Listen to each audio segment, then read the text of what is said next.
be taken for granted. They are what life is all about. The whole point.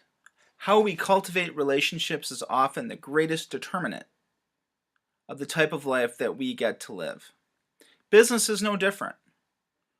Real business isn't done in board meetings. It's done over a half-eaten plate of buffalo wings at the sports bar, um, or during the intermission of a Broadway show.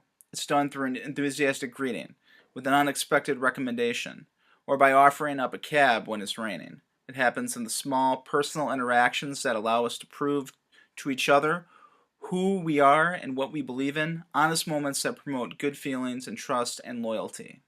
So that is sort of what is the basis for relationships in business: trust and who you like. Now imagine, he says, you could take those interactions and scale them to the hundreds, thousands, or even millions of people who make up your customer base, or better yet, your potential customer base.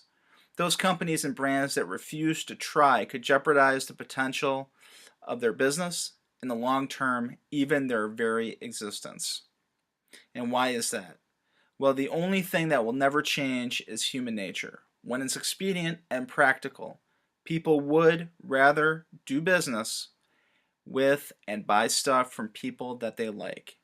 So it's kind of a long quote, but it's essentially something that we're thinking about, and both in relationships, in your personal life, and in your business life. What is important? That their people are going to buy things that they from people that they like. And so, what is he talking about with scaling? Scaling hundreds, thousands, or even millions of people. He's talking about social media. That you can develop relationships online, relationships that prior to social media and the internet you would have done in person. Now you're going to be scaling that in social media, and that's what he's going to show us through the book. And so, what is very interesting is that his thesis is that due to social media, we have entered into an era where developing strong client relationships is pivotal to a firm's success. And so let's look at sort of the next. He goes through. Yeah. Okay. So he goes through a very interesting history of how technology has changed things. And it used to be, of course, that the world was smaller before the advent of the internet and social media. There was no need to think about buying locally because really that's all that there was. The quality of your service was just as important as how you treated the person that you were serving. And if the client or consumer was not treated well, or if the quality wasn't good, the client would vent their outrage either to the PTA, trade union members, country club members, etc. Businesses lived and died by what was said via word of mouth, and every person who walked through the door mattered. Clients weren't just walking wallets, they were friends and neighbors, so business owners cared a lot about their customers.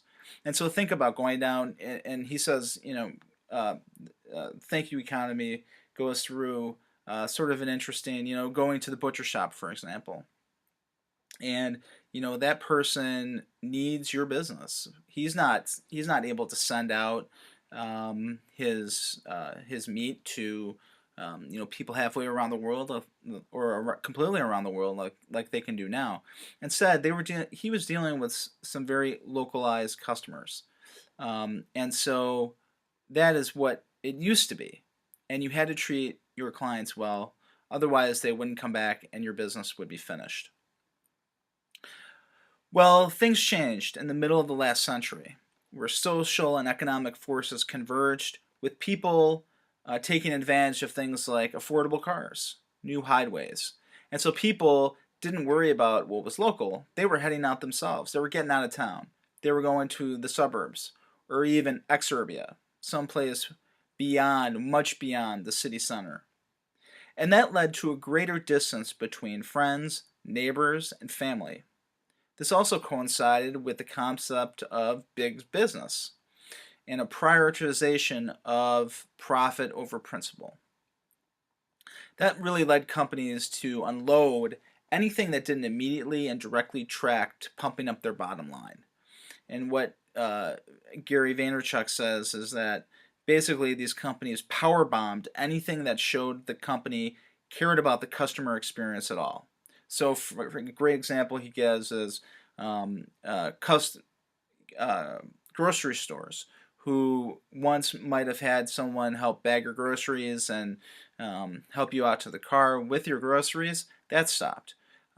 Full service gas stations. I remember, although I don't really remember um, my parents taking advantage of a full service gas station. And this was in the late 70s and 80s. Um, but certainly, service, full service gas stations where you would, drive in, and you can see it on, in the movies, for example. You see someone driving in one of those like 50s cars. The gas station attendant is washing their windows, they're pumping their gas, asking them how they're doing. The person is, in the car, maybe talking or not to the attendant. Really a friendly, personalized experience. Well, that stopped. Full service gas stations stopped in certain, except in certain states. I guess what he says in the book is in New Jersey, for example, they stopped or they did not stop full service gas stations, um, but in most places they did. And when those things stopped and customer service kind of went by the wayside, people complained, but what companies said is, look, sure, we're getting rid of certain things, but you're saving a lot of money. And think about all the cost savings that you're making. And if we're able to save money as well, then we're passing on the savings to you. Well, the internet era that came along actually didn't make things better. They made things a little worse because now people could isolate themselves further. They didn't need to buy things at the mall or see movies at the multiplex. They really could do everything at home, and corporations had nothing to fear because clients weren't in their zip code. They could be in the entire country in some cases. If one person got upset, didn't really matter to them. This is to a lot of corporations. But then around 2003, social media started connecting us again, and it really connected us in a totally small town way. And this is what I love about this book, and it makes common sense, but I love the history that he's telling us. So we had the silent, anonymous, private internet that occurred prior to social media now turned extremely chatty, personal, and revealing. Your morning social media browse essentially became the equivalent of the diner breakfast, talking to your friends and family about what's going on in town. Word of mouth is now back. Things like Twitter, Facebook, Yelp reviews, LinkedIn recommendations and endorsements for attorneys, disciplinary records are now online. Avo ratings, other various ranking services, personal blogs, various review sites. Clients can now go online and sing your praises or call you vile names on platforms, whoever is presenting the information. And middlemen, pundits, spokespersons no longer have a monopoly on distribution of messages. And so we have the quote that's on the slide, coming full circle. He says that I believe that we are living through the early days of a dramatic cultural shift that is bringing us back full circle, that the world we live and work in now operates in a way that is surprisingly similar to the one our great grandparents knew. Social media has transformed our world into one great small town, dominated, as all vibrant towns used to be, by the strength of relationships, the currency of caring, and the power of word of mouth.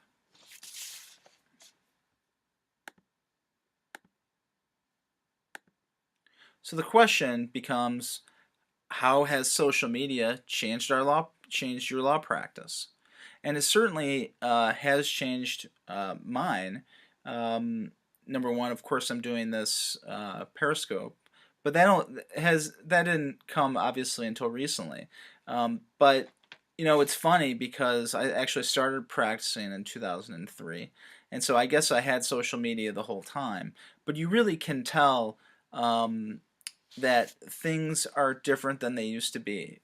Just dealing with some of the other attorneys that I've dealt with, some people don't really, or they really market themselves and believe that things really haven't changed.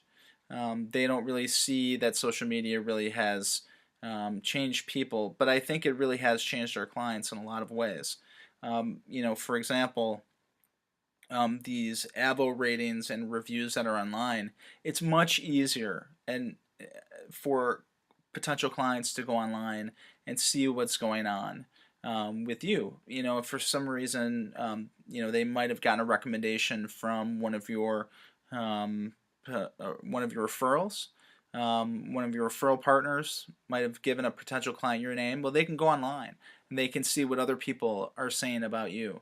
Your opposing counsel can go online and see what's being said about you. They can go online and see what cases you've been involved in.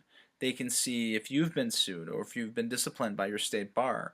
And so there's really a lot of different services that can go online. I remember, going online about a year ago for to see about an opposing counsel who I was dealing with, and it was actually kind of frightening how many reviews there were against this attorney. And I think part of it is because he's dealing, I think, a lot with consumers, so consumers may have many more, or have the ability to, or have the inclination to go online to tell other consumers to watch out if this attorney is bad, or has done a poor job. But certainly, it actually was very frightening to see the things that people say about someone who is a professional, who obviously who was at the time had been practicing for many many years, and was seemingly a very nice person. But he made some people very angry, and so they were online and going after him. And so it's got to be, and I obviously haven't spoken to this person about it, but certainly, I have to assume that he's not getting as many clients coming through his door because of that. And the other thing is, it's not social media, but the internet, is that all of the case information it seems to be online.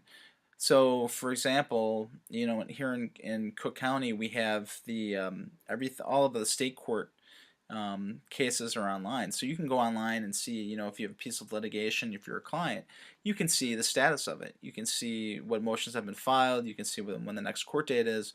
And oftentimes, you have to step up your game to make sure that you're communicating with your clients appropriately to let them know what happened.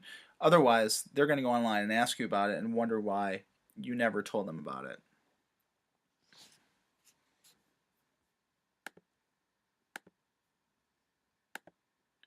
So let's move on to what the thank you economy is, and that's going to help us to have a further discussion about what attorneys can do. So, at its core, social media requires that business leaders start to think like small town shop owners. So, again, we've come full circle to where you were dealing with local people, servicing local people. You went from that to big businesses doing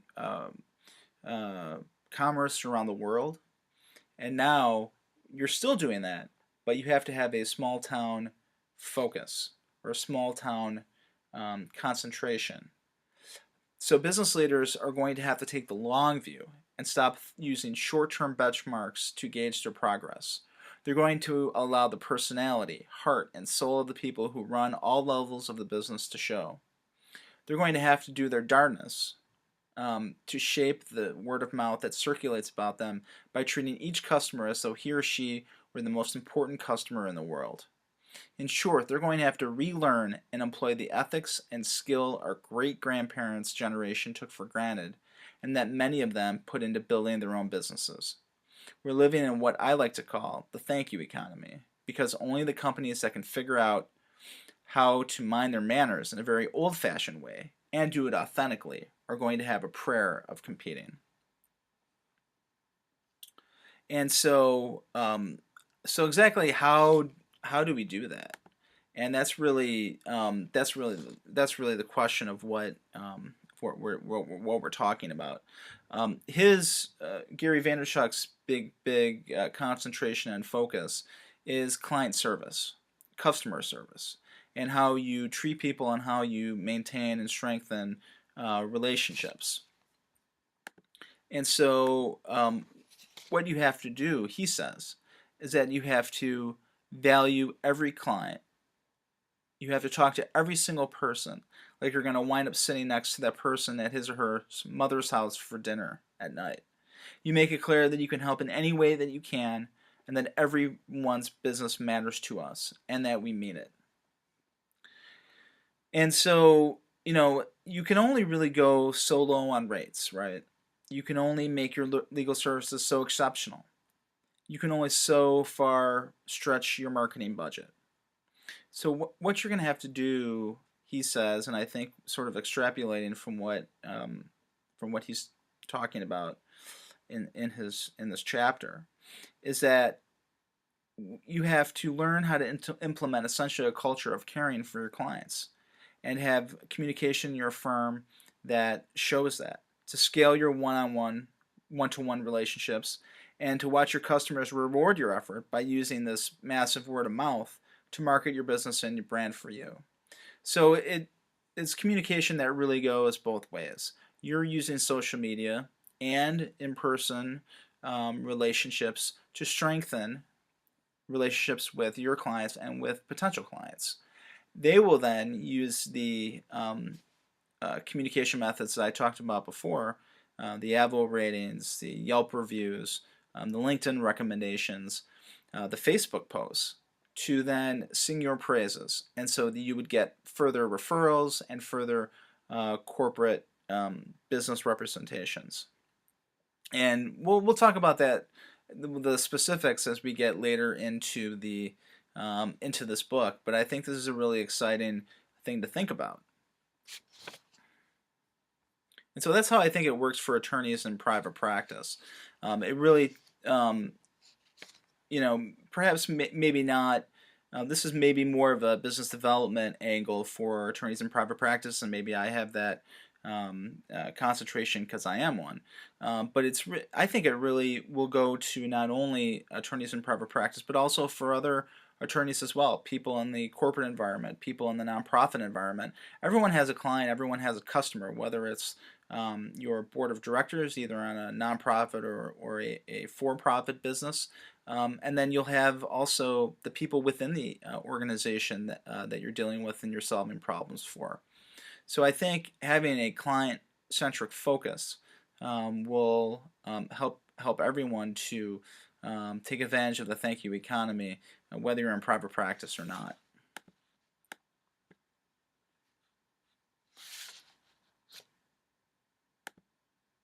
So here's the next question: is what if you work in a firm and you can't get everyone on board for the thank you economy? And I think that that's definitely true in most cases for people who are younger associates, younger partners at firms where that the climate has changed as far as having to deal with new things with your clients, and that social media has really changed things as well. But what if you can't do that? What if your senior partner doesn't have Facebook, or doesn't have a Twitter account, doesn't know what Twitter is, and just thinks, well, I've been doing this for numerous years, and there's really nothing that I need to do or to change. I've been doing it well for years, and I don't really need to change what I've been doing. And I think that what you need to do is you need to do it yourself. You need to hope that what you're doing will rub off onto others, so that they can take advantage of the thank you economy. And I guess the overall point is good client service that you're hoping to engender in your firm is a great thing. It was a great thing in the 1950s. It was great in the 1980s and 90s and early 2000s, and it's certainly a great thing now. And will only help people to gain business as well as to keep their clients happy. And every firm wants that. You can also, yeah, essentially, you're going to do whatever you can to bring the thank you economy into your own firm, so that when you're in an age or a position where you can develop initiatives, the foundation will already be set.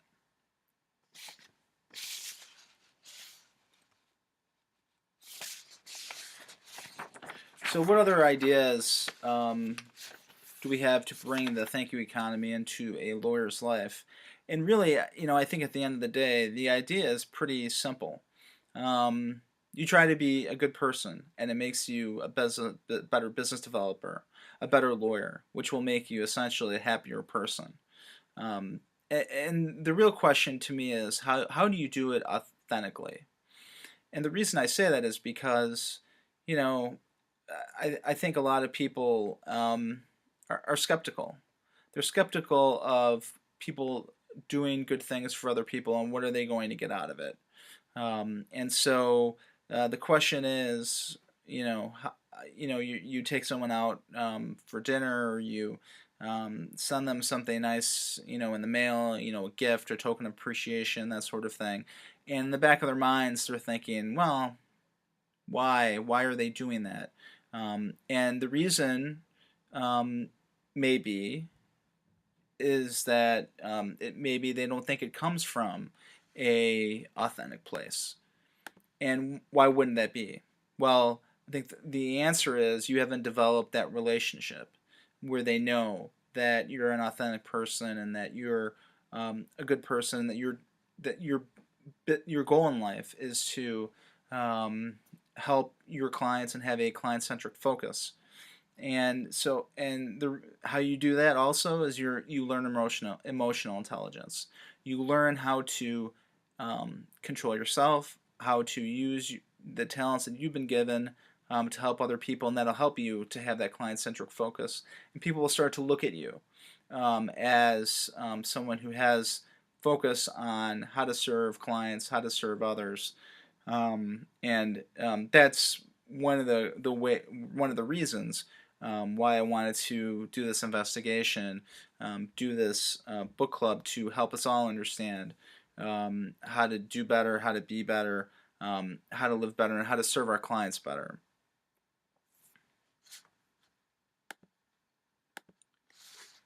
So I think unless there are any other questions or comments from anyone watching this broadcast, we're going to wrap it up for today. I want to thank everyone for joining us. The next discussion is going to be chapters 2 and 3 of the Thank You Economy next Wednesday night, January 25th, 7 p.m. Central, here on periscope.tv/IL EnviroLawBlog. I encourage you to keep up with the book club by joining our Facebook group at facebook.com/lawyerseq or on the Twitter account, twitter.com/ILEnviroLawBlog. And again, our next broadcast to discuss the Thank You Economy, chapters 2 and 3, will be on Wednesday, January 25th at 7 p.m. Central. Just want to thank everyone for joining me. Hope you have a great night.